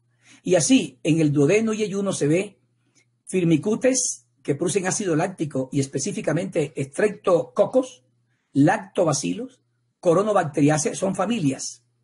Y tiene mucha proteobacteria, Neisseria, Pasteurellacea y Enterobacteriaceae. Estos microbios no están presentes en la materia fecal. Y el paradigma que se ha roto entonces es este, que la microbiota en las heces no refleja la microbiota del intestino delgado. En una palabra, la microbiota que se mira por métodos computacionales para buscar el RNA ribosomal de las bacterias, tradicionalmente utilizado para analizar el microbioma, no es un subrogado de lo que pasa en el intestino delgado. Esta alteración de la microbiota, y teniendo en cuenta que la rifaximina es un antibiótico que puede actuar en el intestino delgado, se ha utilizado para manejar todas estas patologías que tienen que ver con el microbioma. Y este medicamento está aprobado en Italia desde hace muchísimos años. Y en el 2018 más de 50 países y hoy día muchos más países lo tienen aprobado. En este momento, este medicamento tiene nuevos usos porque se ha avanzado en el conocimiento sobre el mismo. Este medicamento, rifaximina, es resistente al jugo gástrico, es soluble en la bilis, no requiere ajustes en la disfunción hepática y renal y se excreta en más de un 99.9% por las materias fecales, siempre y cuando el producto sea el original, que específicamente es un cristal alfa polimorfo. En América Latina hay copias de cristales amorfos y se absorben y se pierde este principio de que actúe tópicamente. Entonces, este es el fundamento por el cual se va a utilizar este medicamento en gastroenterología con el propósito de actuar en el intestino delgado, que es el sitio donde él actúa, porque él es solubilizado por la bilis. Y al ser solubilizado por la bilis, aquí puede actuar. Y tiene mínimo efecto o nulo efecto antibiótico en el colon. Los estudios que se han hecho sobre este medicamento han demostrado entonces que es antibiótico en el delgado, que puede modificar la microbiota desde el punto de vista de su función, su virulencia bacteriana, produce citoprotección a nivel del colon y evita que infecciones intestinales colonicen el colonocito. En el colon es un antiinflamatorio, tiene actividad inmunomoduladora y previene la translocación bacteriana, aumenta el lactobacilo y recientemente se ha encontrado que activa el receptor humano pregnano X, que es un receptor que induce una actividad antiinflamatoria. Y más recientemente se ha encontrado que en animales inferiores la inflamación intestinal se puede prevenir, igual que la hipersensibilidad, cuando hay un tratamiento previo con rifaximina. Y este estudio ha demostrado entonces que la rifaximina impide la unión de bacterias al epitelio colónico, como ustedes pueden ver aquí, cuando es pretratado el individuo. Y aquí se ve cómo, en esta magnífica diapositiva, este es un grupo de ratones que no han sido pretratados, tiene muchas bacterias en el intestino grueso, y aquí tiene mínimas bacterias en el intestino grueso. Se repite aquí la historia, entonces, que la rifaximina disminuye la adherencia. Y se puede concluir a estas alturas de estos conceptos que la rifaximina produce cambios en la fisiología celular y se produce menor adhesión de bacterias y menor liberación de citoquinas proinflamatorias. Este estudio ha corroborado lo mismo, en el sentido en que en las células del huésped la rifaximina induce alteraciones importantes en su fisiopatología.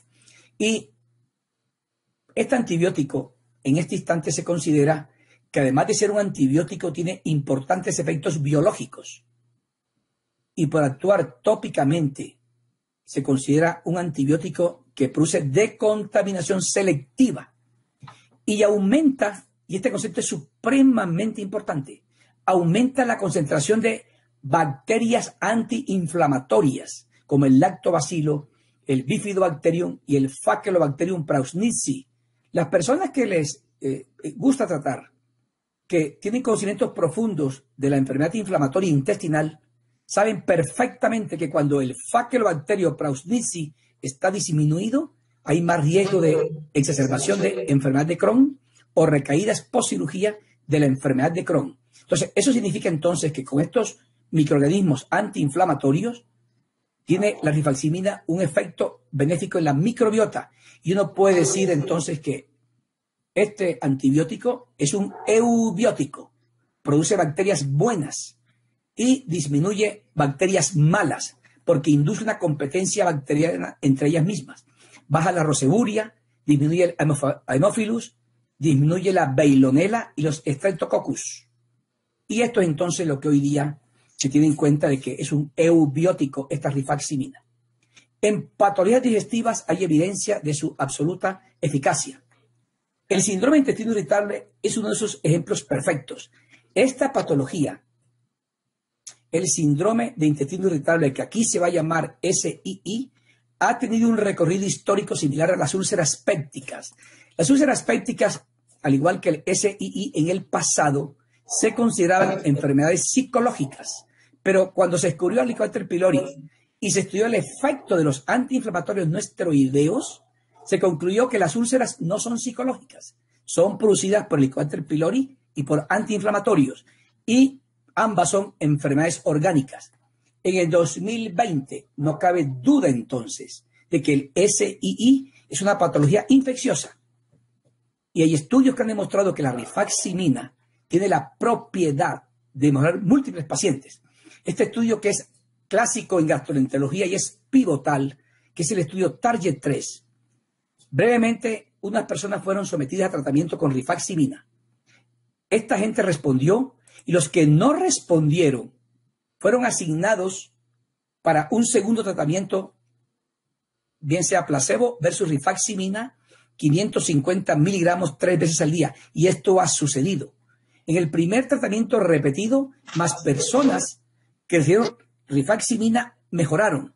Y en el segundo tratamiento, de los que fallaron aquí, también mejoraron.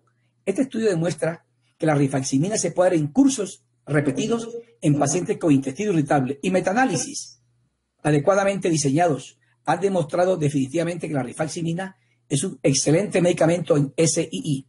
Y con respecto a la seguridad, cuando se analizan los diferentes estudios, esto es lo que sucede de esta comparación. El alocetrón, el mejor medicamento que se ha publicado para manejar la diarrea en SII, tiene un NNT de 9, la rifaximina de 10.6. Sin embargo, el NNH, número necesario para producir un efecto adverso importante, en alocetrón es 8 pacientes. Y en rifaximina es 9.000 pacientes.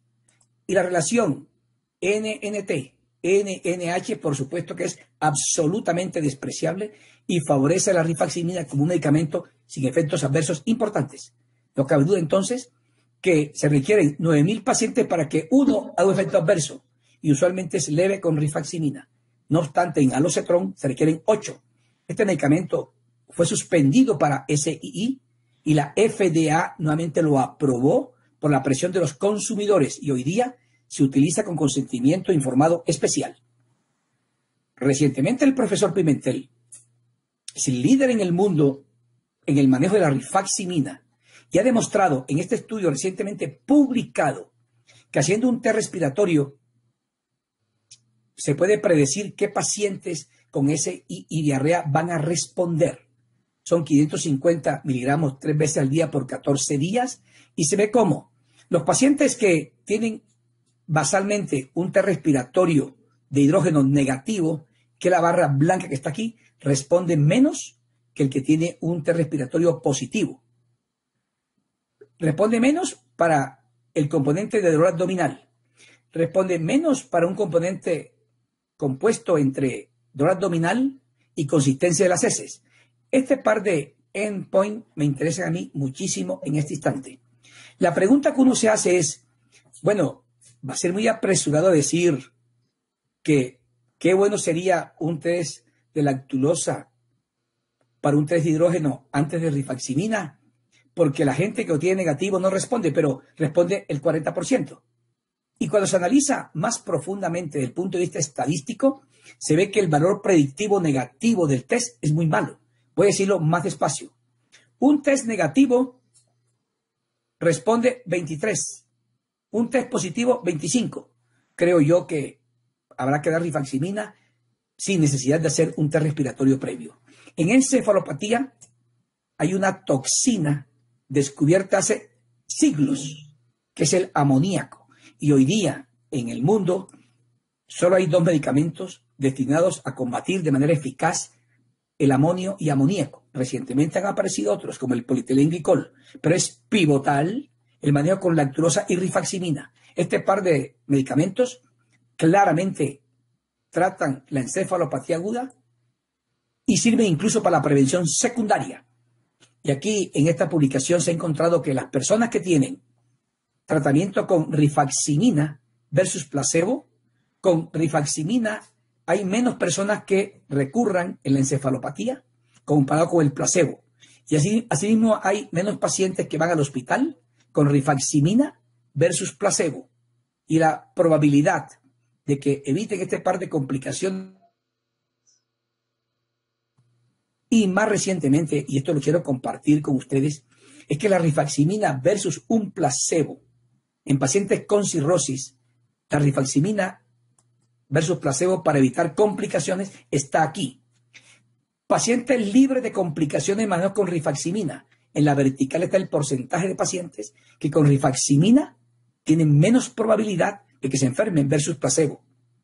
Lo mismo sucede pacientes cirróticos libres de otras complicaciones diferentes a encefalopatía. Sé como la rifaximina es absolutamente superior. Y hoy día, pacientes que están en lista de espera para trasplante hepático le dan rifaximina y esa gente puede durar más tiempo en la lista de espera y se puede mejorar muchísimo sus complicaciones.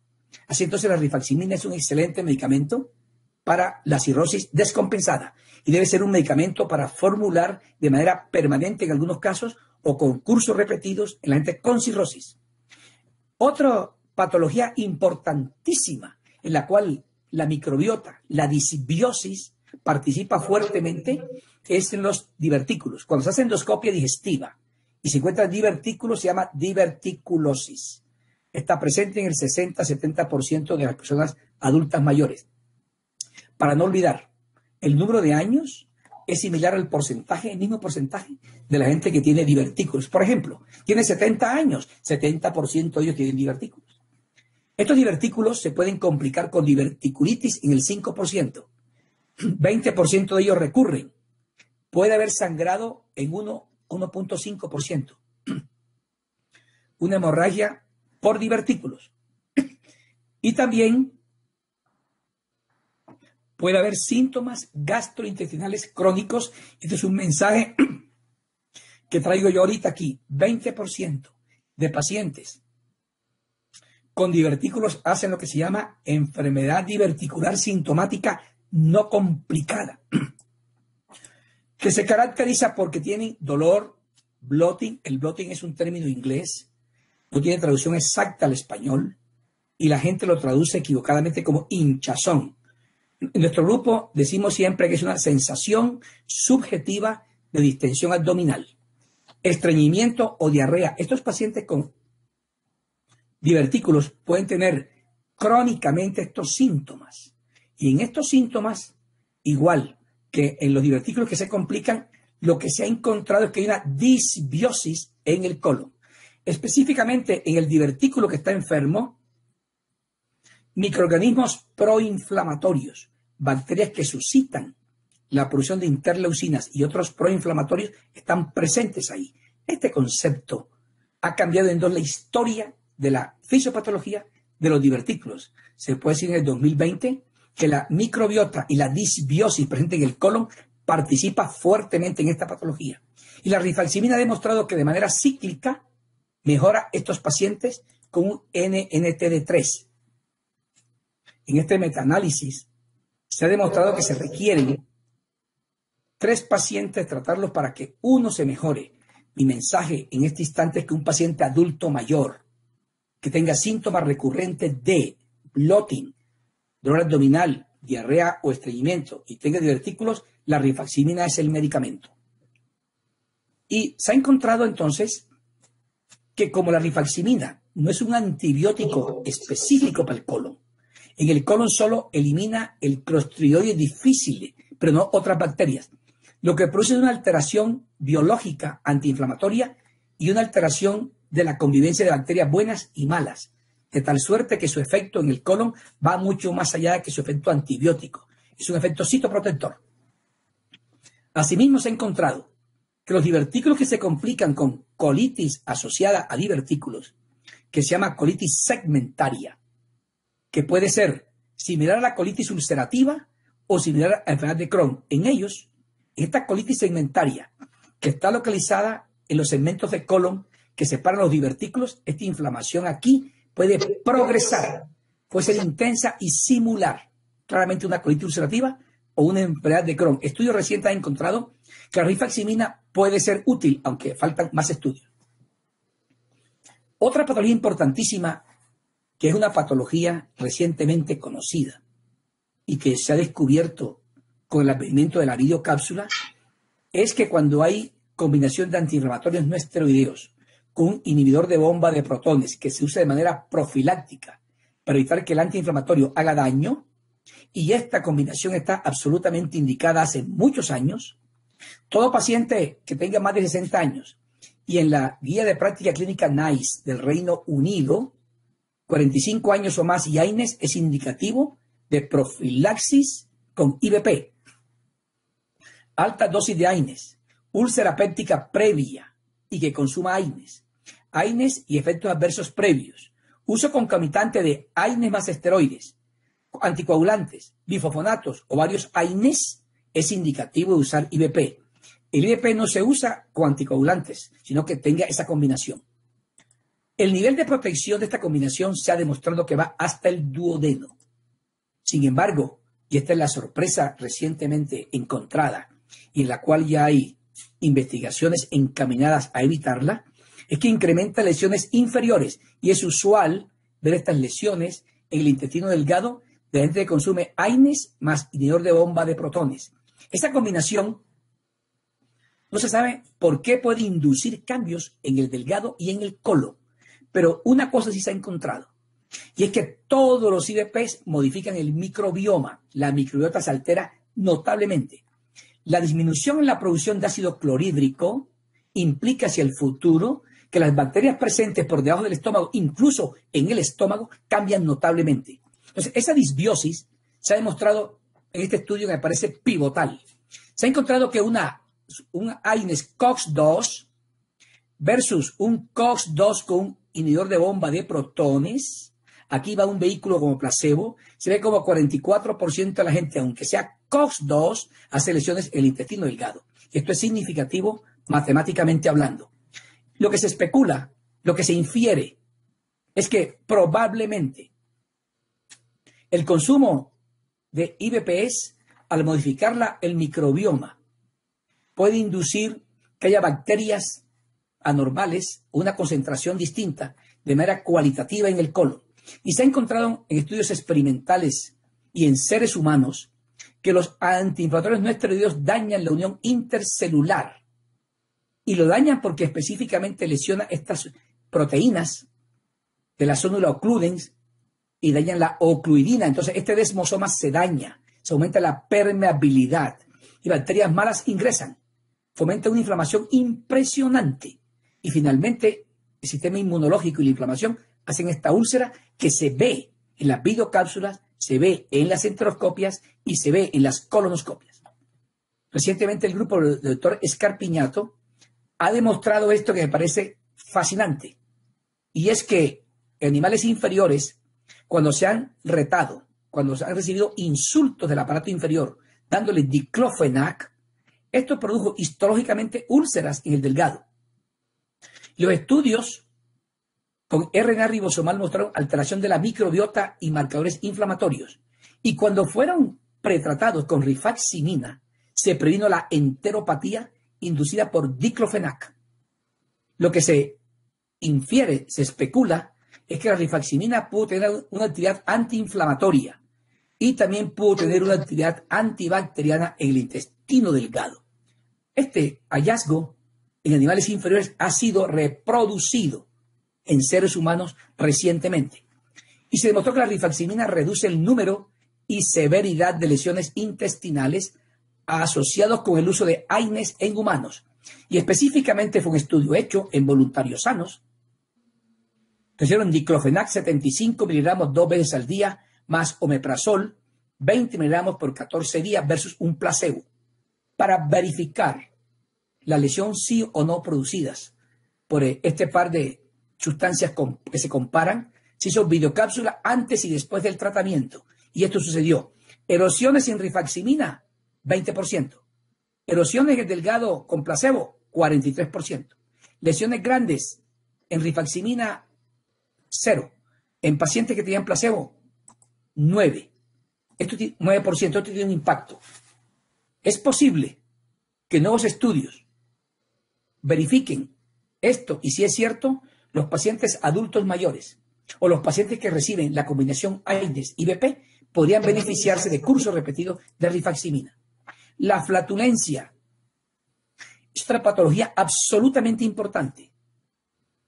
Realmente es un problema social más que un problema médico. Flatulencia es más de 20 flatos al día. Y ustedes podrán leer más recientemente que estos resultados han sido corroborados.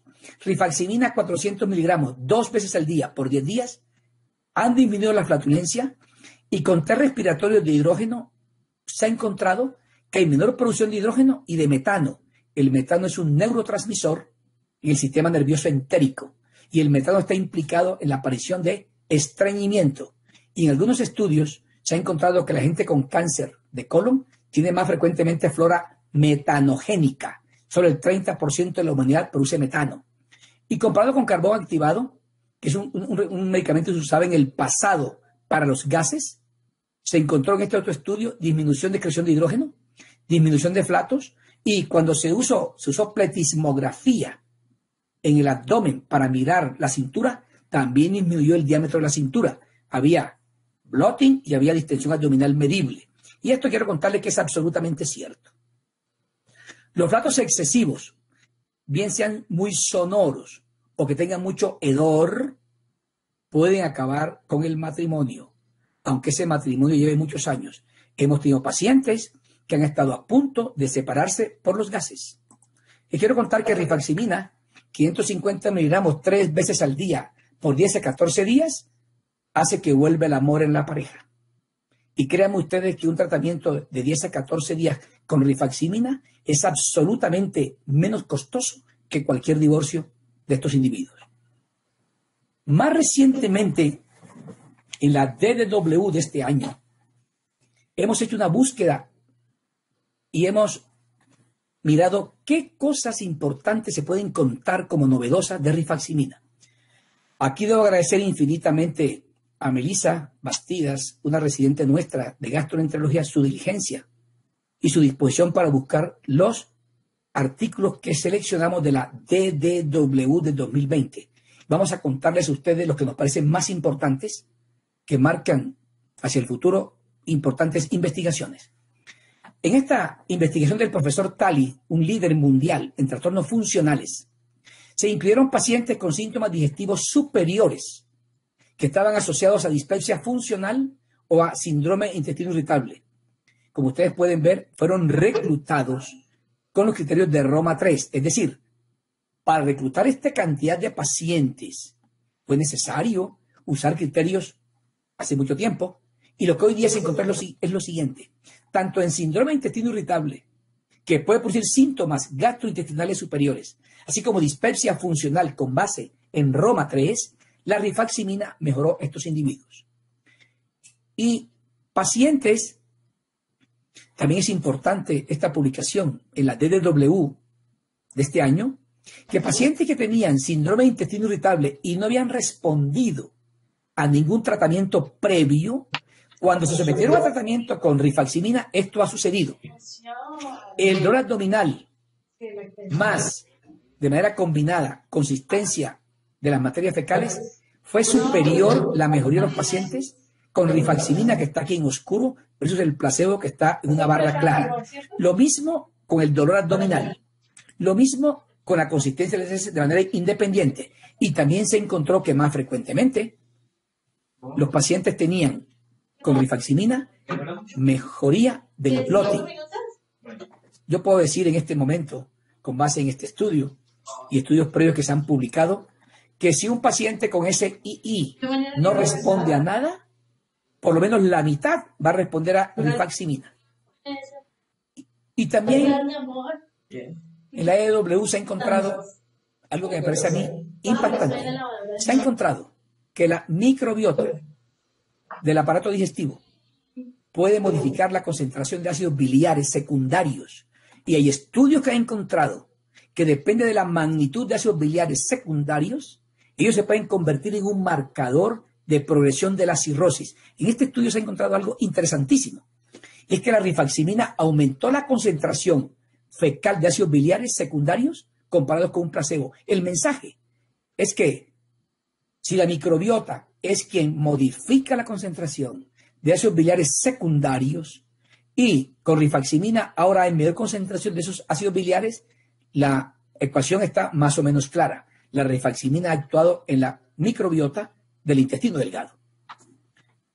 Un estudio que corrobora estudios anteriores, pero que ahora extiende una observación interesante, porque hasta el momento hay controversias si la profilaxis con rifaximina para encefalopatía hepática en las personas que son sometidas a TIPS, esto les aumenta o no la sobrevida. Este interesante estudio se ha encontrado lo siguiente: si no hay profilaxis, este es la sobrevida 48% a un año.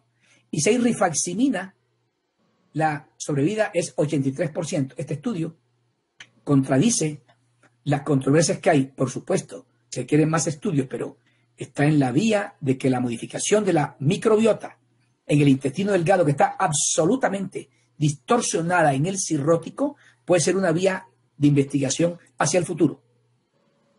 Los mensajes para la casa de ustedes que yo quiero que recuerden de esta presentación de hoy día es que el microbioma es fundamental en gastroenterología. La rifaximina es antibiótico solamente en el intestino delgado. En el colon tiene un efecto eubiótico.